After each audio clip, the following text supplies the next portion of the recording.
6 April ক্যালেন্ডারের পাতায় এটি কেবল একটি তারিখ নয়, বরং বিশ্বজুড়ে কোটি কোটি ক্রীড়াপ্রেমীর হৃদস্পন্দন। ক্রীড়া শান্তির দূত, এই স্লোগানকে বুকে নিয়ে আজ বাংলাদেশেও উদযাপিত হচ্ছে জাতীয় ও আন্তর্জাতিক ক্রীড়া দিবস। রাজধানীর রাজপথ আজ কথা বলছে তারুণ্যের ভাষায়। ভোরের আলো ফুটতেই রাজধানীর ওসমানী স্মৃতি মিলনায়তনের সামনে এক অন্যরকম ব্যস্ততা। পরনে রঙিন জার্সি, হাতে ব্যানার আর চোখে আগামীর স্বপ্ন। 2013 সালে জাতিসংঘের সেই ঐতিহাসিক ঘোষণার পর থেকেই প্রতি বছরই এই দিনটি আমাদের মনে করিয়ে দেয়, বল যখন মাঠে গড়ায় তখন সব বিভেদ তুচ্ছ হয়ে যায়। রাজধানীর এই মিলন মেলার অগ্রভাগে ছিলেন যুব ও ক্রীড়া প্রতিমন্ত্রী আমিনুল হক। তার নেতৃত্বে র্যালিটি যখন গুরুত্বপূর্ণ সড়কগুলো প্রদক্ষিণ করছিল, তখন সেটি কেবল একটি কর্মসূচি থাকেনি, পরিণত হয়েছিল দেশি বিদেশি সংস্থা, ফেডারেশন আর খেলোয়াড়দের এক মহামিলন মেলায়।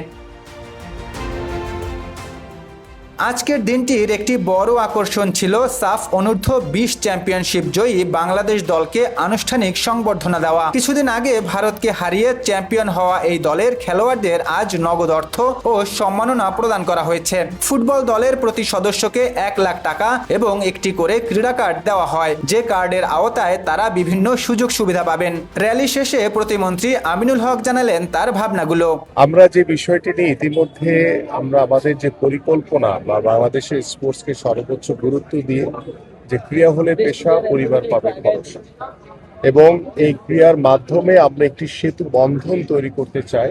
আমরা সকল বাধা বিপত্তিকে অতিক্রম করতে চাই এবং আমরা এগিয়ে যেতে চাই বাংলাদেশের ক্রীড়াঙ্গন নিয়ে। দল মত নির্বিশেষে একটি জাতিকে ঐক্যবদ্ধ করার জন্য অন্যতম মাধ্যম হচ্ছে খেলাধুলা।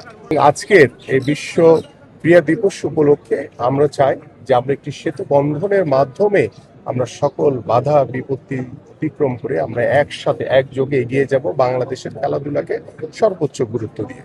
উচ্ছ্বাস কেবল ঢাকাতেই সীমাবদ্ধ নেই। বিভাগীয় শহর থেকে শুরু করে প্রত্যন্ত উপজেলার খেলার মাঠগুলোও আজ মুখরিত প্রীতি ম্যাচ আর আলোচনা সভায়। তারুণ্যের যে শক্তিকে ধারণ করে আজকের এই আয়োজন, তার মূল লক্ষ্যই হলো একটি সুস্থ ও সুন্দর সমাজ বিনির্মাণ। ক্রীড়াঙ্গনের এই উৎসব যেন কেবল একদিনের আনুষ্ঠানিকতা না হয়ে বছর জুড়েই প্রেরণা যোগায়, এমন প্রত্যাশা জাতীয় ক্রীড়া পরিষদ প্রাঙ্গণে জড়ো হওয়া এই মানুষগুলোর।